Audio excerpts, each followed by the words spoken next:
Hello world, it's me, Elektra Flora. I'm back. Oh, I haven't changed the screen. Let me do that.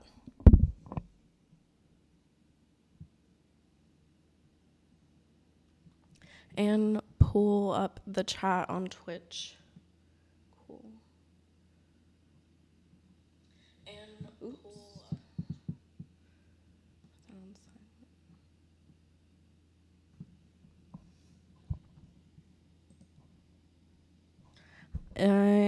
It's 3:45, so I'm not that late. And the reason that I'm late is I got caught up in my mythology world. Hold on, let me just update this really quick. Today is Sunday. Look at this angel number. Let me change the colors. Okay. I feel like I have, let me move that. Okay. Dun-dun-dun-dun. I'm here. Okay, so just a couple things. If you are not from North Carolina or have never visited here, there is a drink called Cheerwine. So one thing that I want to focus on my episode today is I don't want to say that I feel like I was negative in my last couple of episodes, but I know that I wasn't in like my highest vibration, and I'm being kind to myself because I am a human and my feelings are valid, and you know, these are experiences that I can grow from. But I am, and this is what I'm trying to, well, I keep using the word trying, but I need to take that out of my vocabulary. But I am showing through my art how I turn my attitude around. Sometimes it's quickly, sometimes it takes a couple days, and I feel like I learned, like something had clicked today while I was doing yoga, and it's about digestion and trying to digest things that have happened to you and how to process them, like human experiences.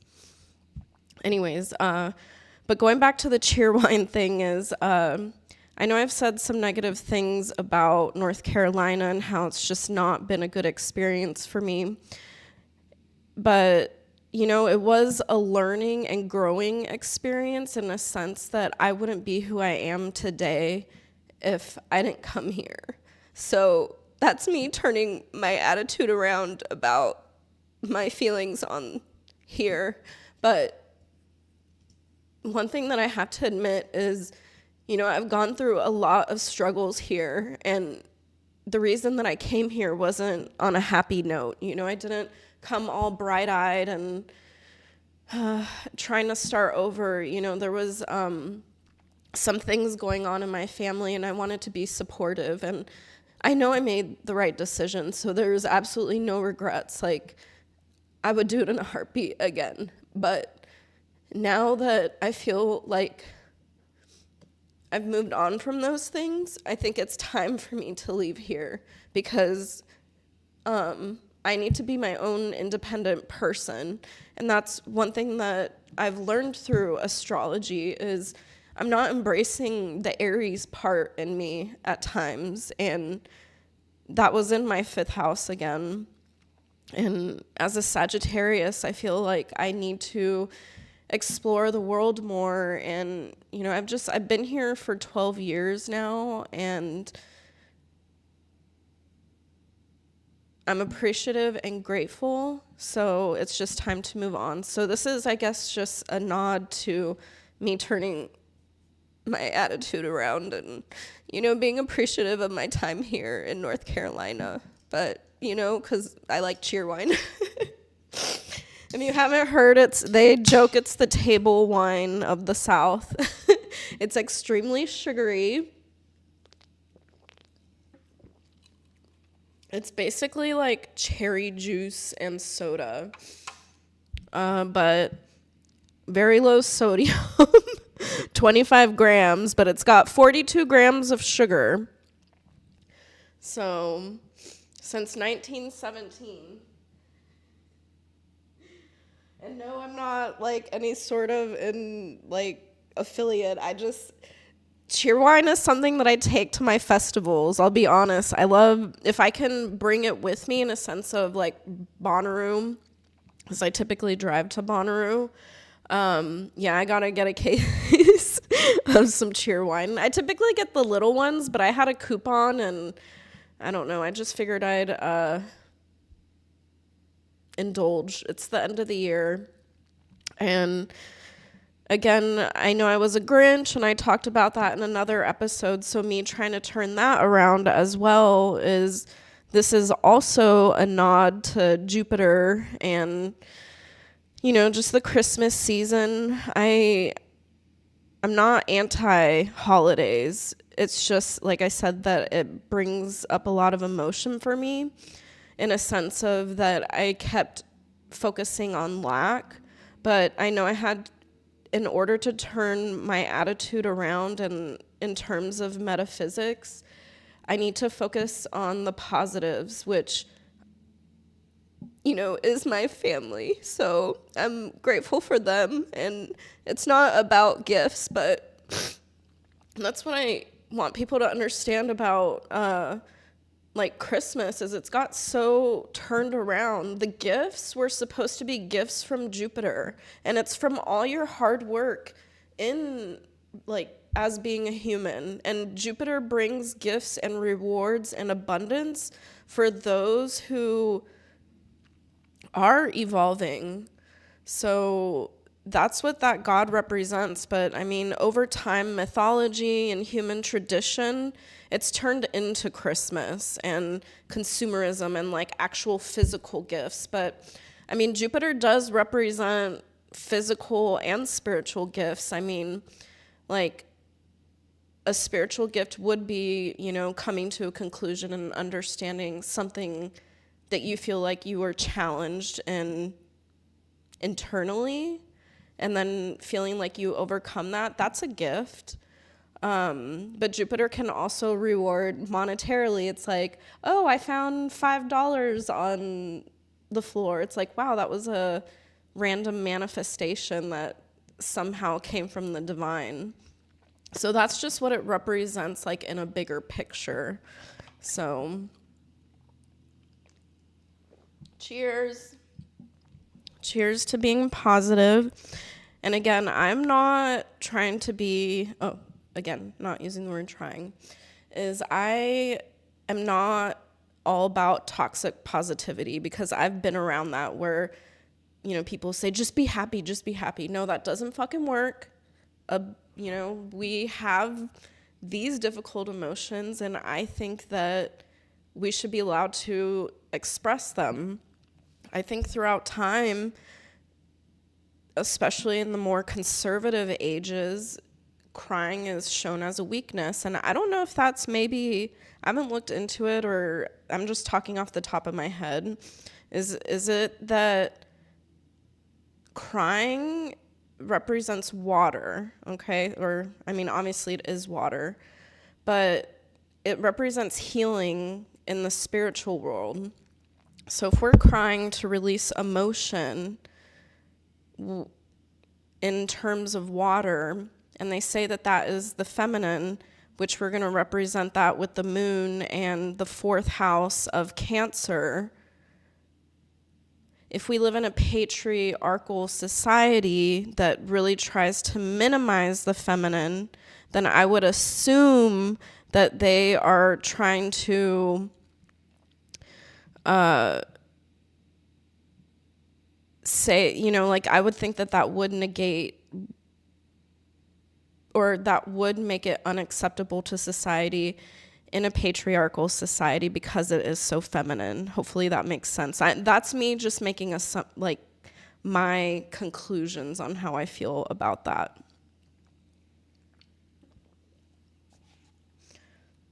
But let me put on a song to change the beat. Oh, I knew what I was going to look up, and I know that this isn't going to come out. Oh, shit. Hopefully I didn't even know what playlist it's on. I think it's in one of these Pete Tong ones.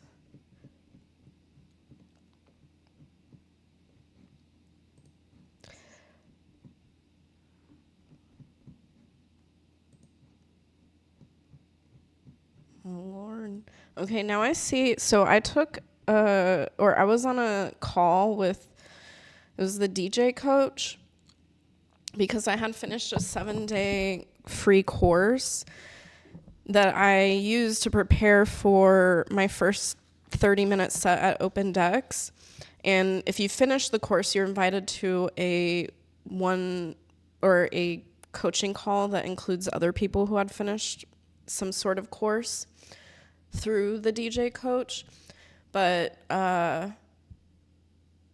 he was talking about this. He's like, you shouldn't be scrolling for music. You need to have it like ready to go. And I know I do that, so I'm learning a lot. Again, this is about,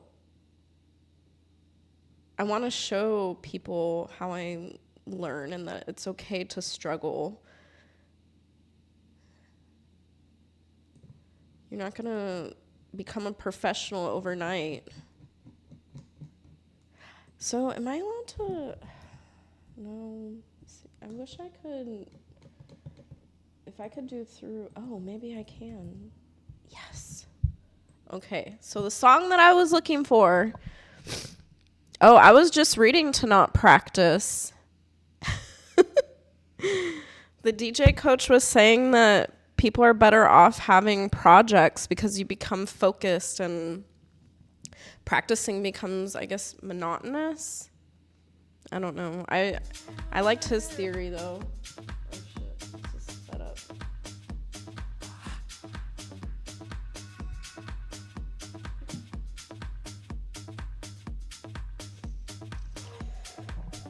Okay, I'm going to light a candle because I know that this song is going to for sure get blocked out. So I picked out Winter Woods. I got my Insomniac lighter. Oh shit. I just burned my hand off.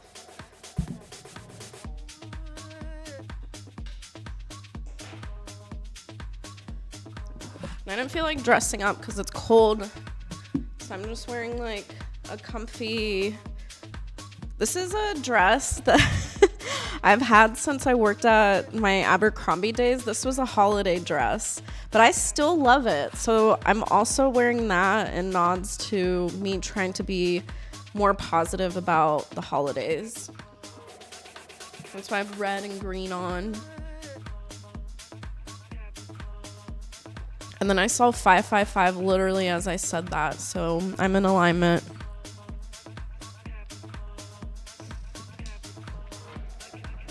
This is why I was late. I went down the rabbit hole of all sorts of astrology stuff. So I wanted to see how long it took for each planet to go around the sun. And then I mapped that out. I need to rewrite this. Sun and moon. Oh, I mean, this is not really... This is just a basic, like, dress. I mean, there's nothing special about it. It's just, like I said, it's too cold out, and I just wanted to be comfortable, so... This is, like, my little study dress.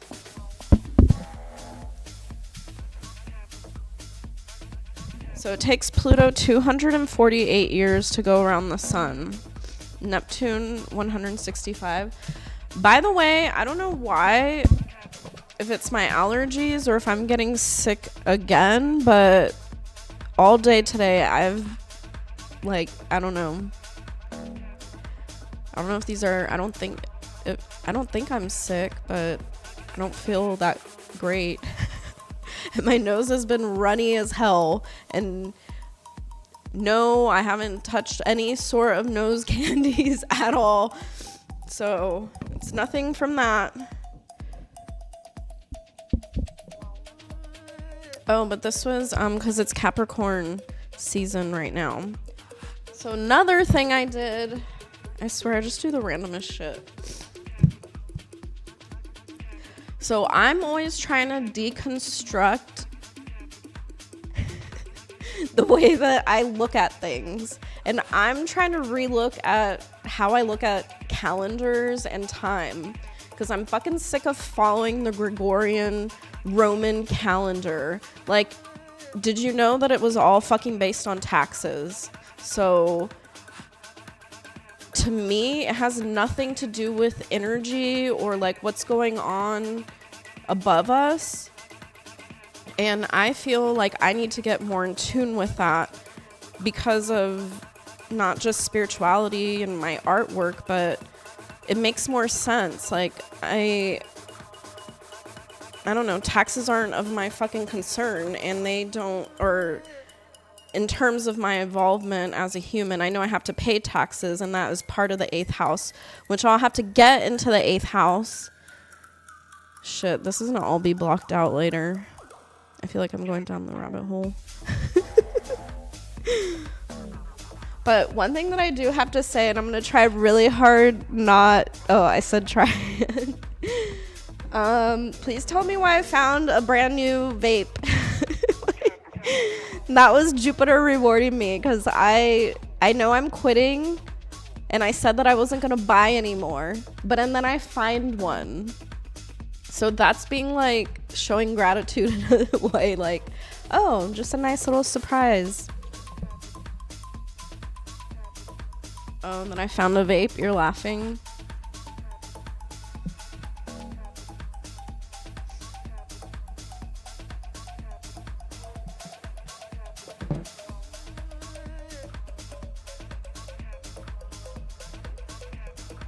It's true though. You have to be grateful for everything, even if you... I mean, I'm not gonna lie. I am the type of person, I pick up pennies off the floor. I'm not too good for a fucking penny. Sorry.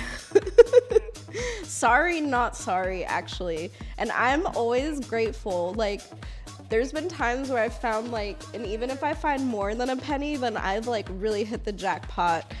And I feel like that's a reflection of an inner child. And letting your inner child thrive is part of astrology, because we are conditioned as humans over time from other humans. And if we could really just live out how we felt, and without, I mean, of course, without harm, but more in a sense of like delight and curiosity, the world would be a much different place. Yeah. So I get excited about things like that. Or if I see a swing in a playground and I'm walking by and nobody's on it, I run up and I want to swing on that. Or, you know, I wear my rain boots and jump in puddles. You got to get the knee-high ones, though. Or, you know, to walk through mud. So I try to enjoy life to the fullest and have that sense of amazement and wonderment in the world. And I don't know. Hopefully that makes sense. Okay, so I unfortunately don't want to play music right now because there's a couple things that I wanted to talk about, and I don't want it to get blocked out. So, how I was talking about it during the song, I don't know if it's getting blocked out, I think it will, is I'm trying to change my perception on time and the flow of things, because we as humans are, everything is a construct. So I was saying how the calendar that we follow, the Gregorian one, January through December, that was created for tax purposes. And I feel like that's not important to me in terms of growth as a human. And because I've been reading this book more, it's really opened my eyes on cycles. And she talks about rhythm. And again, I see synchronicity in everything. So here I am playing music, talking about being in a rhythm. There is a rhythm to the universe. The universe has a sound. Everything has a frequency.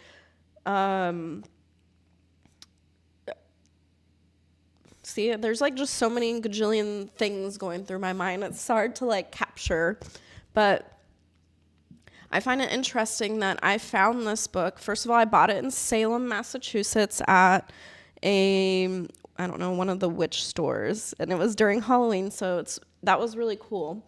But she talks about the rhythm of the moon and ways that you can use it to your advantage.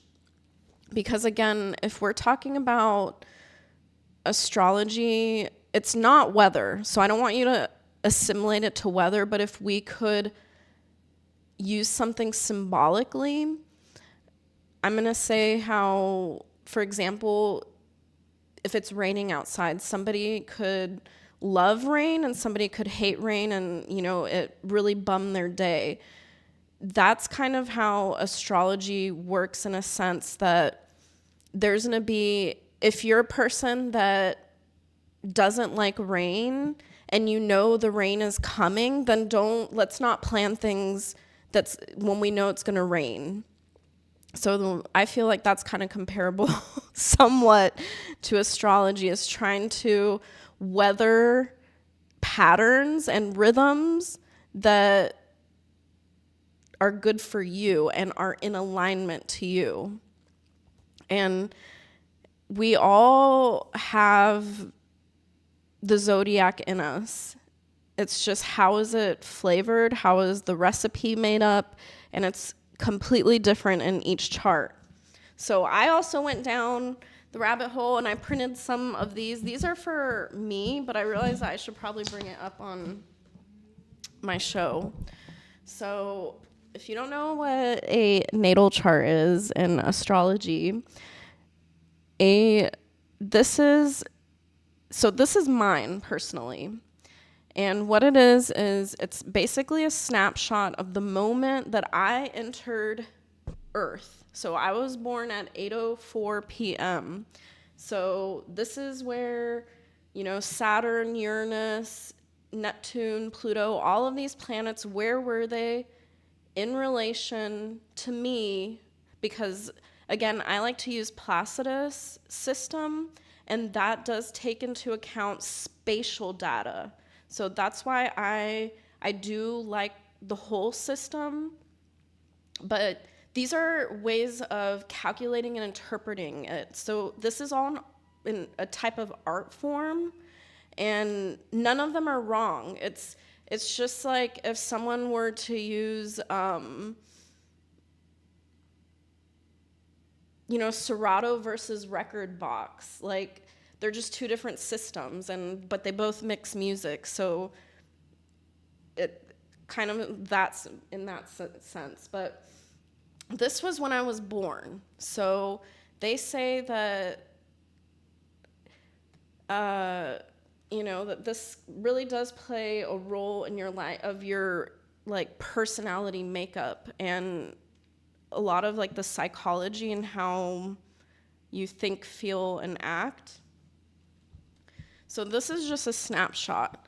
But now, how I'm saying that I want to break down the way that I think about time, it's because astrology has so many just different dimensions that I can't think of it linearly. So trying to break out of that, here's 3 different things that are going on simultaneously just in my life when it comes to astrology. So if you've ever heard of anybody talking about a transit chart, this is what, I pulled these charts. These are all for December 22nd, which is today. So what a transit chart is it has my natal chart in the middle, But on the outside, superimposed is the planets right now. Right now, December 22nd, 2024, because those energies now interact with the planets from when I was born. So I like to think of that as like one timeline and one plane of like, I don't know, existence of something that's going on. So trying to weather this, but everybody has this going on. It's just gonna look differently. So like right now, Neptune is in my 6th house. It's in Neptune for everybody right now, but it's not in Neptune's 6th house for everybody. This is where it comes into play where I talk about the Wheel of Fortune visualization of click, click, click, click, click. It's the zodiac then goes around the wheel in terms of houses and how do I say that is so somebody else could have their Neptune in Taurus, but like in the 12th house or in the 5th house, but everybody's going to have it in Taurus. It's just the houses are going to be different now. So that is a transit chart. And again, everybody is going to have the same outer superimposed because that is the planetary position as of today. Now, I'm going to talk about a secondary progressions. These need to be pulled by a calculator. If you want to use, I used, the AstroSeek.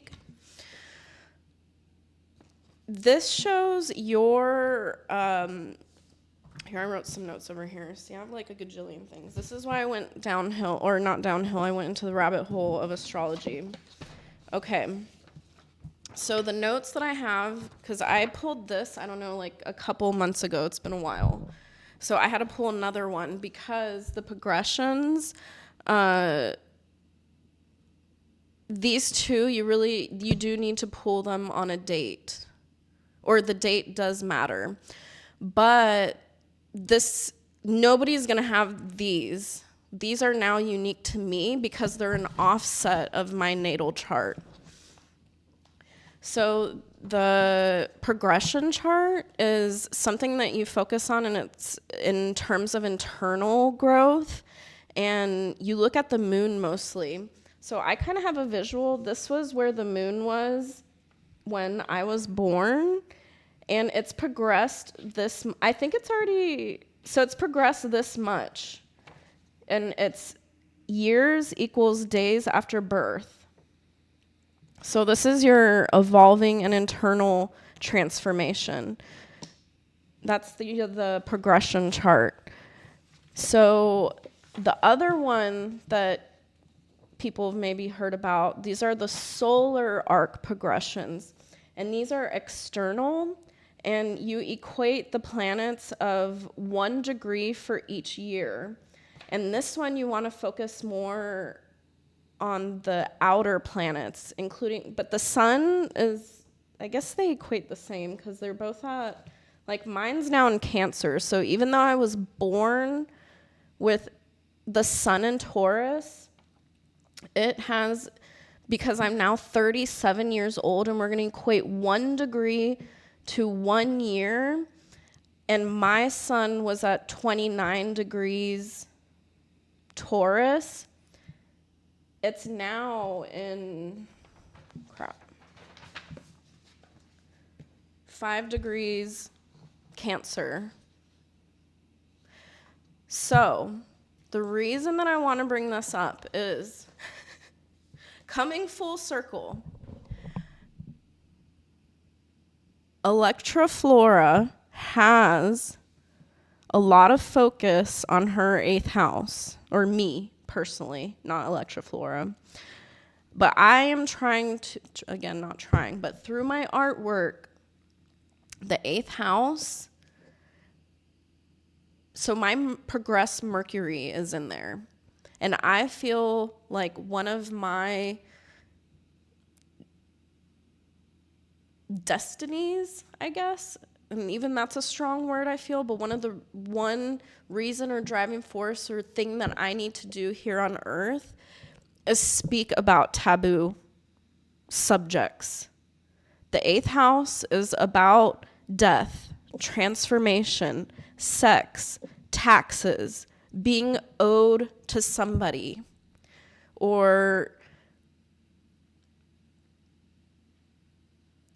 yeah, basically I don't want to say prison because it's not prison, but this house is ruled by Pluto. And we know that Pluto is also Hades, lord of the underworld. But I don't want people to scare people about the 8th house. It's really not about that terms of death. It's, if I could relate it to my story in a sense that, like, I had to let go of engineering, that was a death in a sense, in order for me to become an artist. That's transformation. We see the rising phoenix. That is an archetype of the 8th house. So with my last episode, I know that was tough. I talked about, very difficult subjects. But I think it's important because I'm tired of being silenced. I don't want to be a victim anymore. And I don't think it's fair that I have to carry burdens like that and people not understand why I am the way I am without understanding the shit that I've been through. So my moon is also in the 8th house, so my emotions come there. The way that I think is also in there. But that's what I've been doing. So if anybody's ever interested in looking more into their astrology birth chart and needs help, this is what I do for fun. And I'm still growing. I'm not a professional, and I'm completely self-taught. But, I mean, looking, like, in my progressions, it's like I have my Mercury, Moon, and my Mars in the 8th house, and that's pretty heavy. And I have a lot of planets in my 1st house, too, so. Okay, I'm going to play a song now.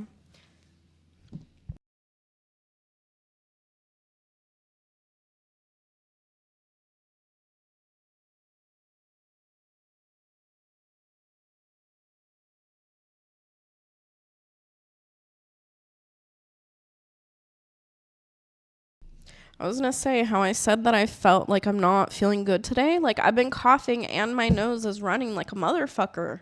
Like, what happened? Literally just like overnight.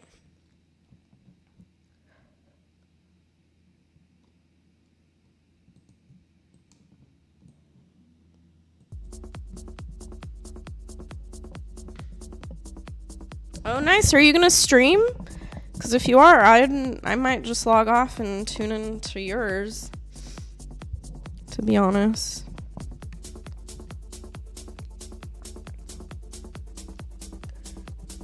I just wanted to come on and talk about everything I printed. I looked at the clock and I was like, holy shit, I'm supposed to stream in like 10 minutes.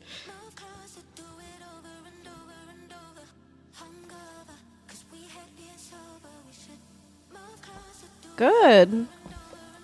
I can pull, if you want to get, I don't know if you know the exact time you were born, but that's important in a birth chart, but I can do a reading for you at clockwork because it's pretty chill there. It's not as loud and there's enough light. And I do them on my phone. I will say, though, that the app that I use, it's called, what's it called? Time Passages. I have the professional version for astrologers. they completely redid the app, like a whole new makeover, and I miss the old version so much. Like, I'm trying to get a hang of the new user interface, but I don't even really like the colors, and I guess maybe I need to just get on board with it. But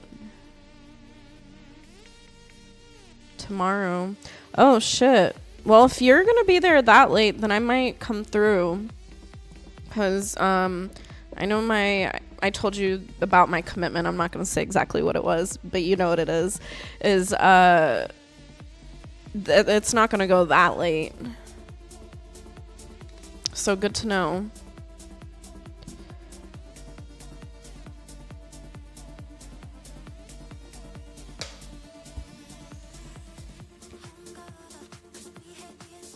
You see these angel numbers? We got 4 2s on the screen. I don't know if you know what those are, but it's about being in alignment. I get excited for angel numbers. There's a couple of angel numbers in my birth chart. I have Mars in Cancer 000. So that's one thing that, damn it, I hate to talk when the music's on, because then it's not going to replay later. I know I always say that, but shit, what was I going to get at? Oh, I was realizing that that's why I had a difficult time with confrontation, is when you think about these zodiac signs, you have to take into consideration like how they act out. So for example, because my Mars is in Cancer, and Cancer is the crab, the way that I am aggressive or fight for things is like a crab, and a crab never fights head on. They move like side to side. Like, they can get aggressive, but they're just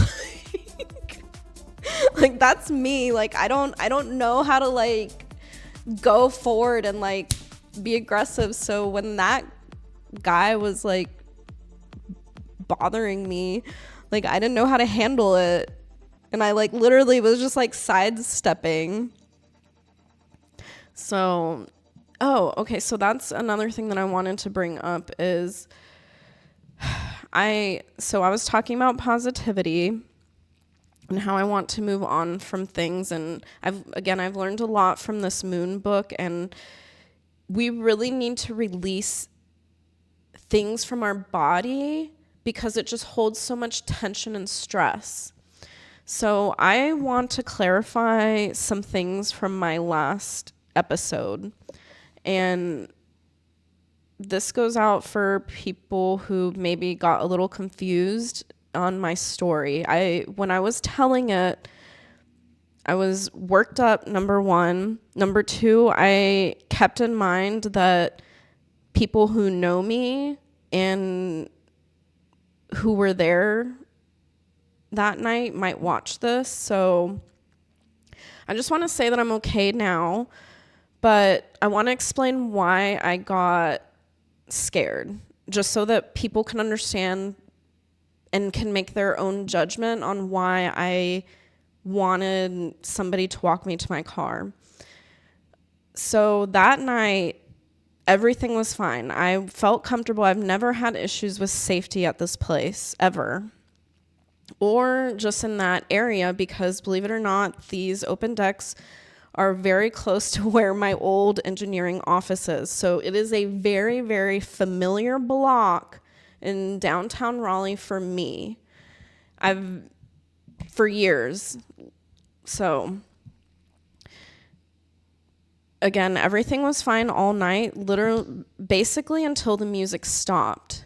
When the music stopped, I was interacting with somebody that I did not know very well at all, and somebody that I hadn't seen or talked to in over a year and a half. And when I say I'm talking acquaintance, like, I do not know this person basically at all. Know their name, but Anyways, after the music had stopped, the conversation had gotten really weird. So I felt awkward about the conversation. But where it really got revved up was when he pulled out from his pocket a bunch of old dirty chains that he said that he had found in the woods.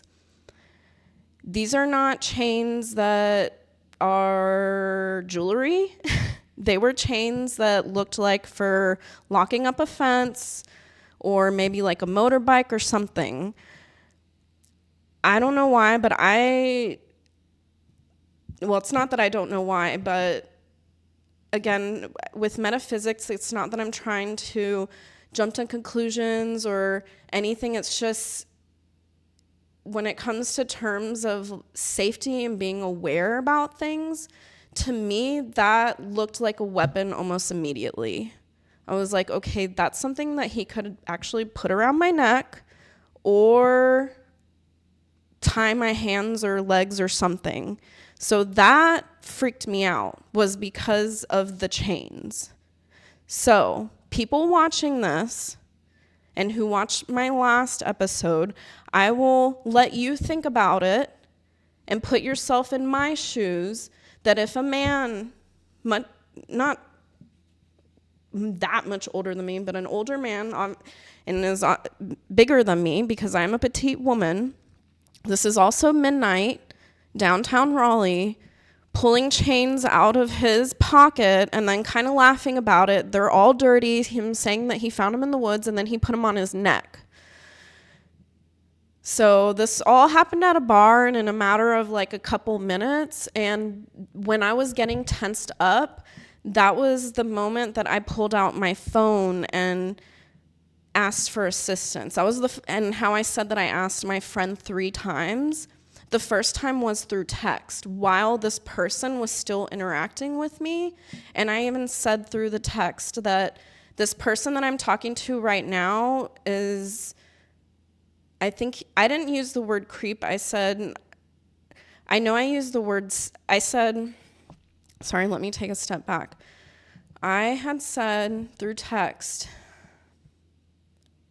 that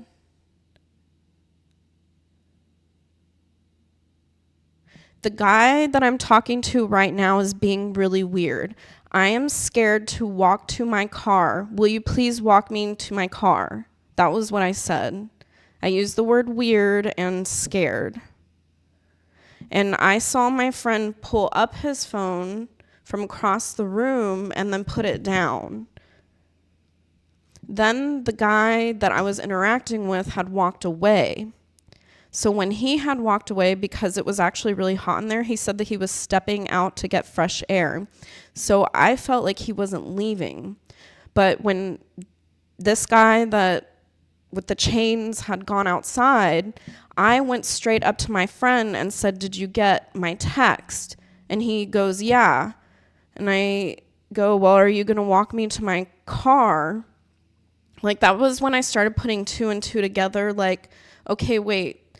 So I texted you and you could see that I even used the word scared, and you're looking at me talking to another male and you're not going to like come and interject. So that was when I started putting that together. So that started making me upset. Again, I am an emotional person and I'm not trying to be dramatic. It was me now being like, okay, like what the fuck? So that was the second time. And then he had responded with, "Well, it seems like that guy had left." And then I was like, what?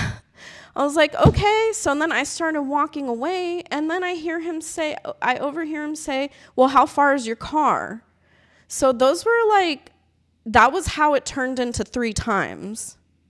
So again, I'm moving on from that, but it's just that I've watched that video numerous times because it was a difficult video for me, or I almost contemplated not putting it on the internet or even talking about this. But again, with Elektra Flora and this astrology stuff, I feel like these things are important, and I'm tired of sweeping shit under the rug. I am here to speak truth. This is the philosopher me, and this is what I wrote today. After I was today when I was meditating, I want to know, do trust and truth go hand in hand? That was something that I started contemplating because I felt like this was a learning experience on trust for me. Like, who can I trust? And as a seeker of truth, as in Sagittarius, is that the same thing? Trust and truth. So, I don't know. That's something that I was contemplating. And I wrote it on my Hawthorne Hotel notepad. I thought that was cool. I have a couple of hotel notepads that I've collected this year. So, something to contemplate. Are those the same words? I don't know. Truth and trust. They only have one letter difference. The S and the T.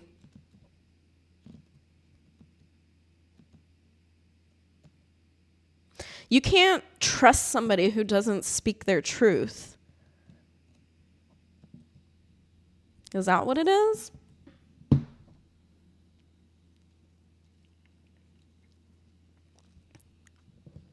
I was reading that all people make their own sound. They have their own note, unique to them. But you can only make that sound when you are in your own inner 100% authentic, true self voice, if that makes sense.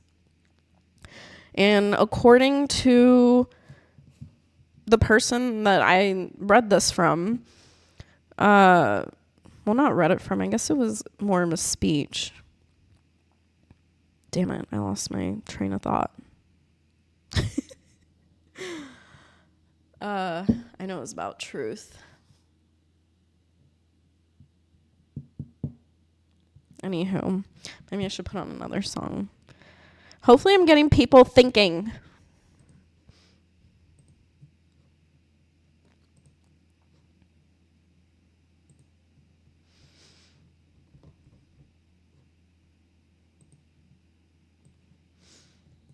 Put on some keys and crates. Just put on a random song, as usual.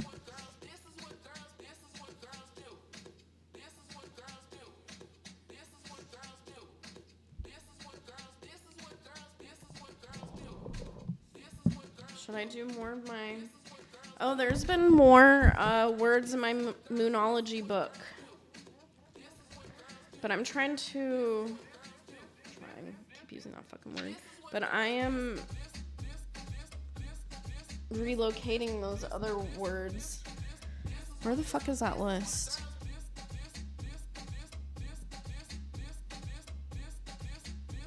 Okay, I'm gonna go look for my vocab words. I'll be back.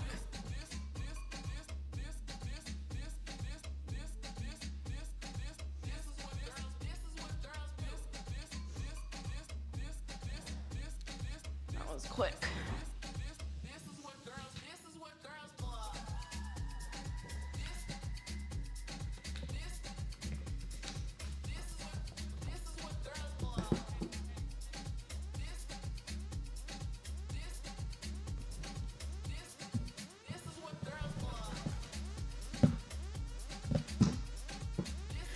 By the way, I apologize if I totally butchered describing progressed and solar arc. I'm working on how to interpret it a little more. So, yeah, I think that's going to take some more time because that is a very advanced concept. I think I'm having issues trying to relate the time concept of where it's like 1 degree per year or, yeah. So 1 degree per year in the solar arc. So if I'm 37, then that means that my sun has progressed 37 degrees.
I wanted to make it known that you should, not that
what I have figured out.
How do you even pronounce that?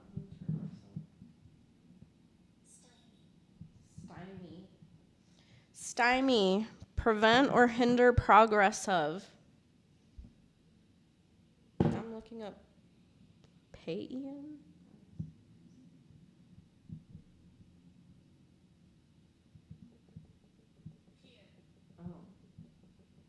Paean, a song of praise or triumph.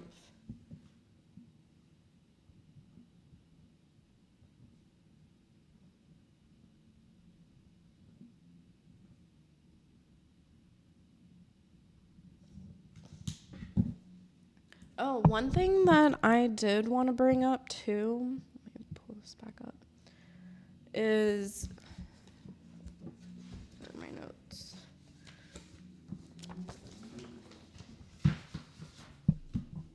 See, my brain's everywhere. I'm in the middle of doing vocab words, but I keep going back to the other shit. Okay, so when it comes to Greek and Roman mythology, yes, the gods are very similar, but we cannot say that they equal them. So I wrote this down, that Roman does not equal Greek and doesn't equal the Egyptian. They all have their own gods. Are they similar? Do they have very, well, I'm going to use the word similar again. See, this is why I need a more expanded vocabulary. But you cannot equate them, is what I'm saying. So that's something that I learned today. And I learned that because I was diving more into trying to figure out if I want to use more modern rulerships for Taurus and Virgo. Because when we look at the ancient rulerships, we see that Mars rules both Aries and Scorpio. Then, for example, Venus rules Taurus and Libra. Then we see Mercury ruling both Gemini and Virgo. The more that I dive deep into all of these like energies and discovery of new planets and just how everything is connected and trying to refine things. And this is why I say that I'm a evolutionary astrologer versus a traditional astrologer. I do see why they say that Ceres could be the modern ruler of Taurus and Chiron being the modern ruler of Virgo.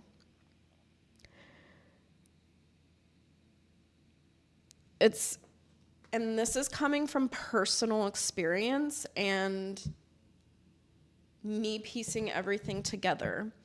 And I'll say for the Taurus, which is hard for me because I want to say that yes, Venus is the ruler of Taurus, but there's something about, compared to my friend, I've had Libra friends, there's just something a little bit different about Libra. And I mean, obviously there's huge differences actually, but when we're looking at the rulership, I was like, well, how can these signs, I get their similarities, but there's so many differences. Like, for example, my friend that is a Libra Sun, she doesn't like camping. She's not into getting dirty or volunteering, or she is a compassionate person, but in different ways. And I see her refinedness in the way that she lives is just so much differently than me.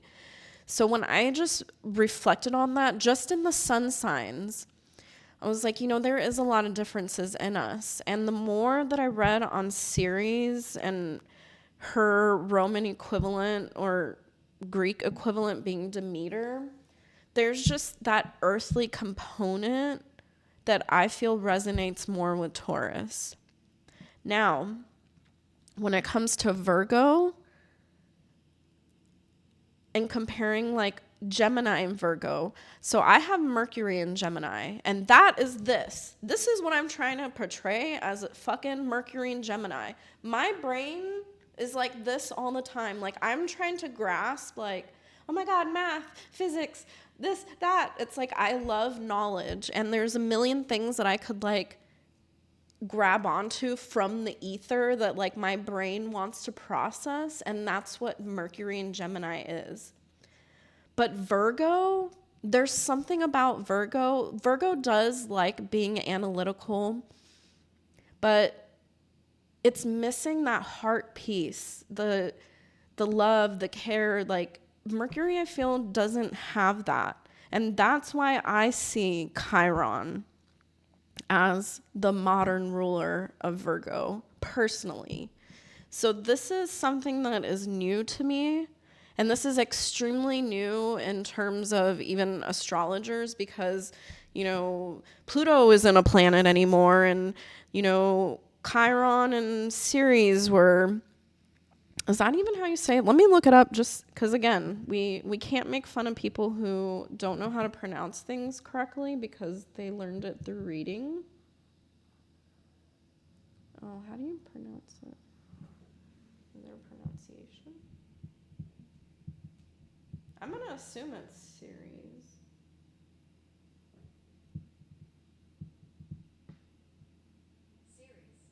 Yeah.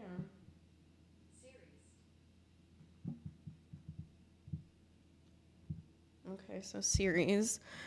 And if anything, some of these Greek names or Roman names, I mean, they're hard to pronounce.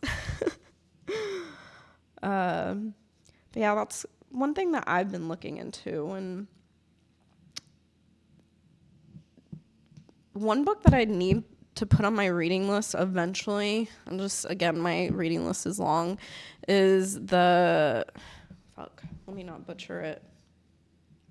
Let me look it up really quick.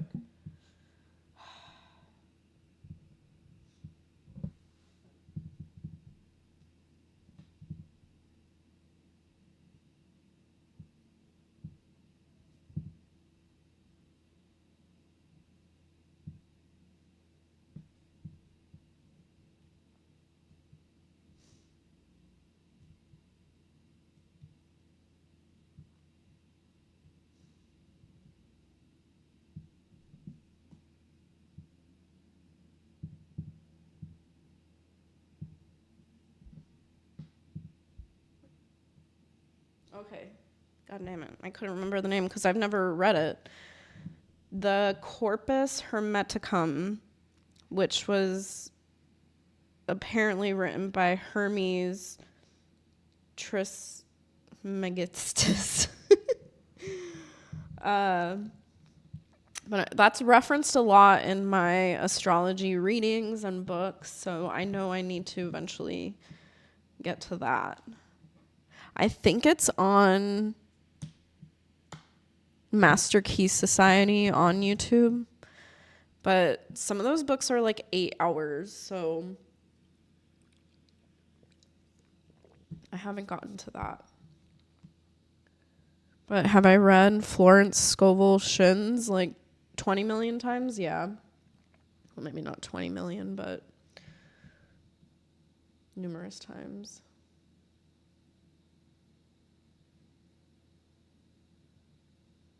The Emerald Tablet.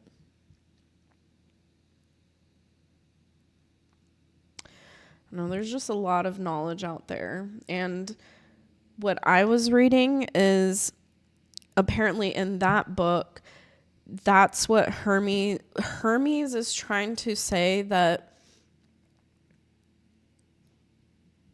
if you can understand the rhythm of the universe, you can understand the rhythm and the waves of your own emotion and processing here in this physical world. So that's why I am trying to, I don't know. Well, I keep saying I don't know, but I do know. I think that's me just saying things without any actual depth. But was I going to say?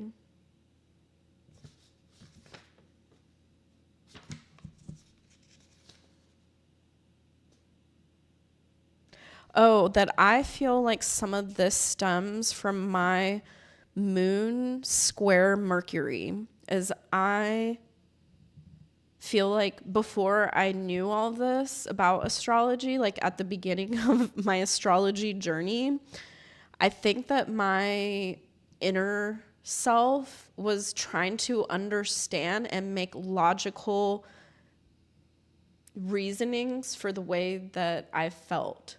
So that's where I think the square comes in, because I have my Mercury in Gemini 7th house with my moon in the 3rd house, Pisces.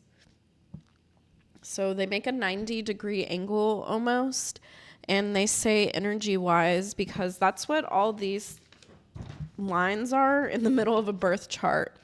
And with my knowledge in civil engineering, I use the same concepts that I learned in like these lines. I use concepts that I learned in fluid mechanics to understand the flow of energy, because I look at it as water. So that's why I feel like I was able to understand all of this very quickly. Was I had a very, very strong background in mythology, because I was just a nerd and loved Greek mythology. So I had an understanding of the gods and the family trees and all the shit that they did. That translated because those are archetypes. So I was able to understand the zodiac pretty quickly. And then number 2, again, how I talked about like physics and engineering. Then I brought mathematical and knowledge and the way that things work here on Earth in terms of our classical physics from Newton. And I've seen the correlations. Again, and then if we want to come full circle, here I am going into music, and I see a lot of similarities again. So I love it. I like connecting everything, and this leads me into who I need to make a video separately, but Elektra Flora is not just a DJ, not just a writer. Like, this persona is so many things, and like I'm really excited for my future with, I don't want to call it a brand. Like, I don't know really what to call it. It's just like my alter ego, because I am Elektra Flora. I created her, but I mean, I feel like she was given to me from higher divine power. I did not want to be an artist under my own name, because I am shy. I needed a personality to somebody else so that I could fully express who I wanted to be and be able to separate my art from, I feel, my core identity. So that's why I go by Elektra Flora. And there's so much depth to her. And yeah, I definitely want to write about her, like, just, I guess her whole, okay, so let me just get into it. Elektra Flora is about duality. The duality between the sky and the earth, the light and the dark, positive and negative, happiness and sadness. They don't necessarily, like, I'm not saying that the flora part is like darkness. It's just that the name, because of the duality, I try to bring duality to my artwork in different ways. So that's why you see double ampersands a lot. That's a flare that is unique to my writing, and everything I do is intention. I've noticed it in my music. There is tension in my music. Like the very, very first mix I ever made had one song going. I want to see what key it was in. Let's see. 12A, to 10A. But the two songs that I had as the opener, it was basically a female voice talking back to a male voice, and they were going back and forth. So that was my first time ever DJing. That's how I presented myself, was in a dress that had two different types of fabric sequins, half blue, half black, and a female and a male voice singing back and forth to each other. Then in the middle of my set, yes, I orbited. And it's not me trying to be different. It's that I had tension, and I think that this stems from not just Mercury and Gemini. Mercury and Gemini to me is the ADHD of the zodiac. Like, it's like that. But let's not put I don't want to say mental illness, but a diagnosis on it, because that's not exactly what it is. But if I were to compare it, that's what it's like. It's that there's just a lot going on of restless energy. And that also manifests in Virgo, but it manifests a little differently in Virgo. I think in Virgo, it's more, because they say that Virgos tend to have more, like nervous system issues. It's because of the perfectionists in them, and always on edge of wanting to be better, and like, I need to do this, I need to do that. But I think with Mercury and Gemini, it's more of there's like a million things I want to do, and I'm so interested, and it's more like a kid, and you like always have the energy to do it. But I think Virgo, it affects that sign a little more in and that's why it's so important to take care of the body, of the restlessness. And yoga and meditation are what calms the nervous system and people to tune back in. So that's why I want to get my yoga teacher license, is I want to bring the body more into my artwork. This is 3 things. It's, it's not just intellect for me, and it's not just creativity and spirituality. It's the physical as well. And that's why I like having dancing in my DJing. There's a reason behind it. It's not me looking for attention. I'm not trying to distract people or, do crazy shit. It's that I'm standing here behind this deck trying to provide an atmosphere for people. And if I'm tense and not able to release my own energy, how can I provide that to a crowd? So I'm working within my own ways and magic and ways that I do things from an authentic place, from my heart.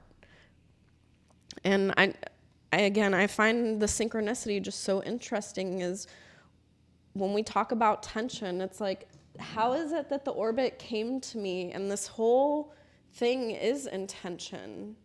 So that's what this represents, and that's why I have it in my art. And with that being said, I ordered my new orbit.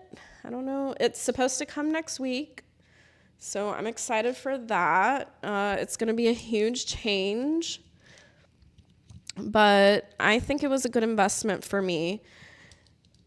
According to astrology, and especially let's talk about Neptune being in my second house, it said that I will be challenged in this lifetime on valuing like my spirituality and growth in a sense of, do I want to invest in these books? Do I want to invest in this retreat? Do I want to invest in this trip?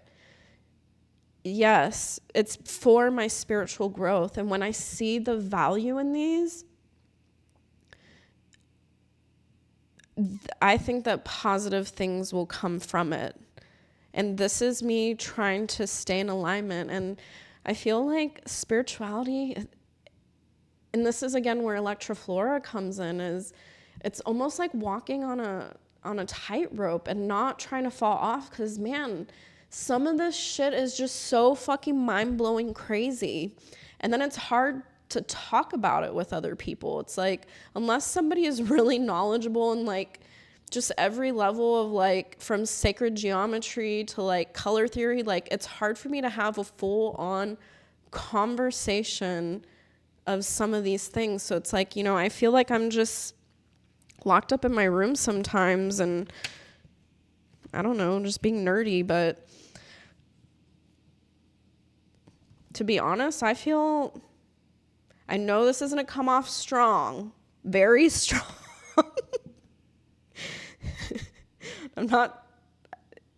I feel like I am almost like, and I'm being honest, and you can take whatever you want to think, but this is how I think of myself, is I think I'm almost a modern Renaissance woman. I'm being honest. I mean, I don't know of a single woman that is an engineer. I mean, I've known some women engineers that were creative, but I mean, obviously I'm nowhere near Leonardo da Vinci or like those people of the Renaissance. But I'm saying that in terms of my Renaissance as a person is engineering. Like I've done design, like, you know, huge stormwater systems, like land development. I mean, stormwater can be, that is land development, but I mean, I'm just saying that I've done designs like that in addition to like poems and creative writing. And now I'm doing this. This is a new form of art. Like we can't, and that's why I say it's a renaissance in a sense of that I see value in the internet in terms of not just entertainment, but of education and creating virtual spaces and communities. So I have really big dreams. I'm a huge dreamer, and I want to do this for the betterment of the world. Like, I went into engineering because I wanted to be an environmental engineer to save the planet. Like, I wanted to provide clean water to people all over the world. And, you know, I want to do better. And this is what I hope for with my art is, you know, if I vow that to always, you know, do my best and be considerate and empathize. And, you know, I'm 37 years old and I still volunteer to this day. And, you know, I've met people who haven't lifted a fucking finger and have never volunteered in their entire life. You know, like you can't donate time. That's what I don't understand. There's people in need, and that is so simple. And there's so many ways, a million ways that you can donate or volunteer. So that's one thing that I want to push, and that's why I talk about volunteerism a lot is, you know, I've volunteered a lot. I've done everything from Girl Scouts to I was a Girl Scout troop leader. I've done environmentalism work in a sense that I've gone to the Everglades and I've cut down trees and helped capture invasive species. I've done a lot of women's groups, especially like with women in engineering. I've done things with Society of Hispanic Engineers, like outreach to help get more diversity into engineering. So reaching out especially to schools that have high minority populations and, talking to them about engineering and it being a viable career option for them in the future. I've volunteered picking up garbage, like who knows how many times, and not just at Electric Forest. I mean, I've done it at the beach. I've done it on the road. So I'm just saying that nobody is too good to do these things. And if you haven't done them, in the spirit of Christmas, maybe you should consider that. And if it's not right now, just maybe make it a 2025 consideration that you can volunteer maybe for 1 hour, or maybe donate clothes to, something like Dress for Success, where, these are women in need who don't have jobs, and that organization helps prepare them for interviews. So there's a lot of good in this world, and that's why we shouldn't focus on the bad. I know it's hard, and I think that that's part of the challenge of being a human. Is they say that bad experiences are like glue and good experiences are like Teflon. Like, we really hold on to those negative experiences from a biological standpoint, because if we don't, the negative effects are possibly death or injury, in a sense that, like, here, I'll give an example.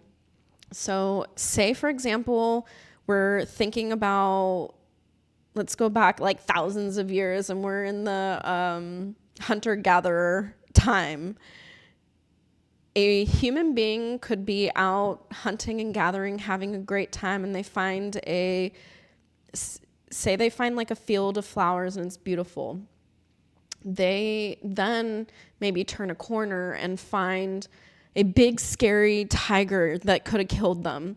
So the tiger didn't see them, but they go back to wherever the rest of the humans are.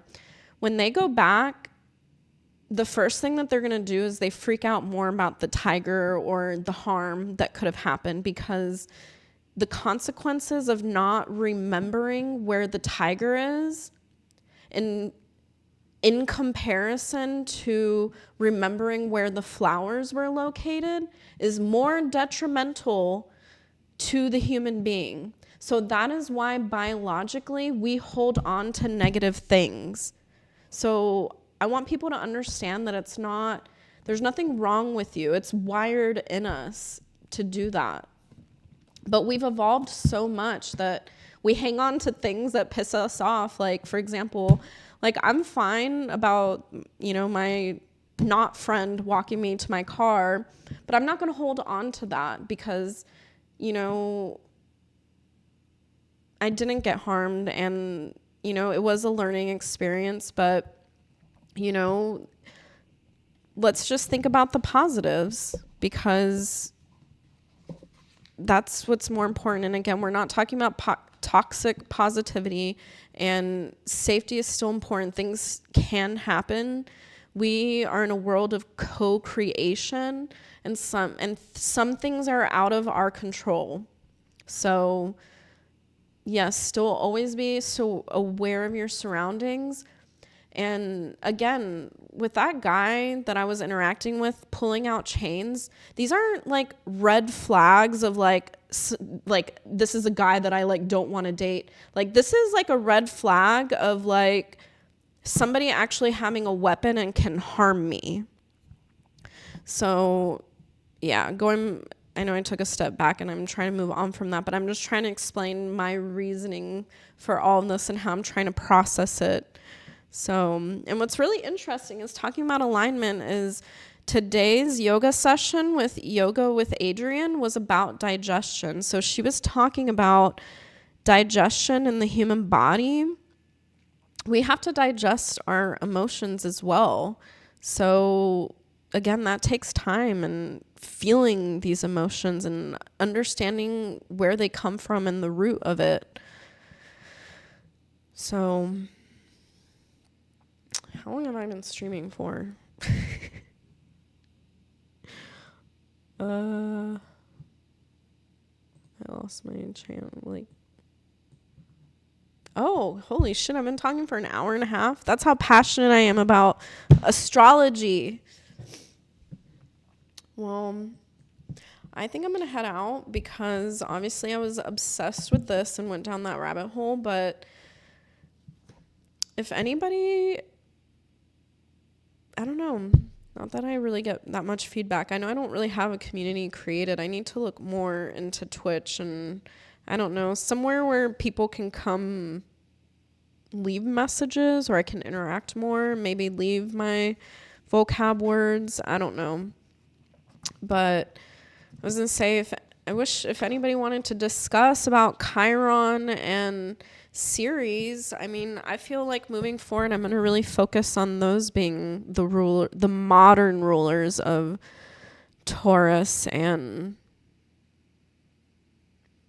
Virgo.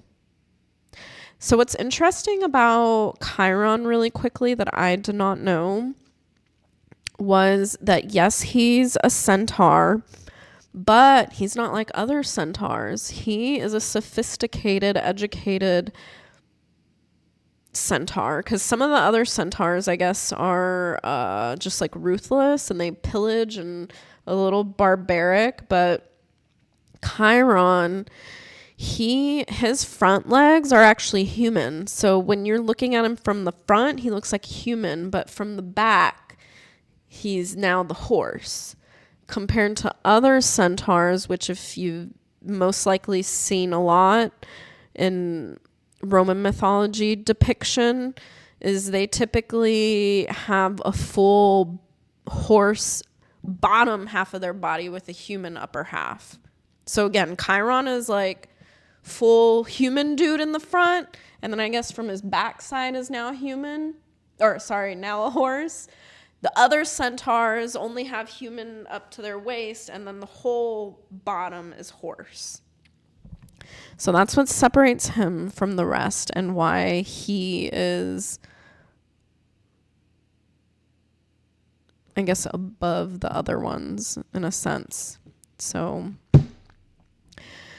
anywho, I'm getting hungry. It's 5:13 right now. I feel like I had a good session. I'm glad that at least DJ Last Chance stopped by and said that he learned some things. So glad that this isn't for nothing. I know this isn't for nothing. I know that I'm on a spiritual journey, and no matter what happens, that again, this is my authentic voice. This is me speaking my truth. I'm a progressed 8th house, almost stellium. I don't have the 4th planet in there, but I do have 3 planets in there. So talking about the taboo and even psychology, these are 8th house themes, and I don't want to limit myself. I really want to share my knowledge and not have a filter. And I think that that took some time, because at the beginning of Elektra Flora, I still was writing with a filter. I was scared to say some things, but now I've really opened myself up, because I want to fully 101% be my authentic self in every sense. And so I hope other people appreciate that. But yeah, I've had a great rest of the weekend, and since Friday, I know that, again, that episode was pretty rough, and to family and friends who didn't know about, these secrets that I carried, I'm okay. I've processed it. I've done a lot of reading. I've been in therapy before. I think that this was what I needed. And again, everything happens for a reason. I think my friend, not friend, blowing me off, that gave me fuel for that episode. And I forgive him, honestly. It showed me what type of person he is, and that's what release is just letting somebody go. This person did not align with, the type of person that I want to be around. So I wish them well, honestly. And I was mad at first, but I'm over it. It's okay. And again, nothing happened to me. I'm fine. I had somebody walk me to my car. So again, that's about being grateful, appreciative. Somebody really did step up to the plate, and I'm grateful, and I felt safe. So, and that's what intuition is if you don't feel good about something, don't fucking do it. Okay? I didn't feel good about that fucking chain shit. So I'm not going to go walk in the fucking middle of the night, midnight, by myself. That was me using my intuition. So I'm proud of myself. That took some thinking. So, and I just also wanted to say that I did have a guy friend who watched my last video say that from now on, every open decks, that he will make sure that I'm walked to my car. So just wanted to put that out there as well. So again, investing time and energy in relationships. And again, this isn't just dating relationships. When I talk about relationships on Friday, this is relationships everywhere, with your coworkers, with your siblings, with friends, lovers, family, whoever, parents. I'm talking about relationships in general. So investing your time and energy in people who are going to be there for you and support you and want to grow with you. So I hope that I don't know,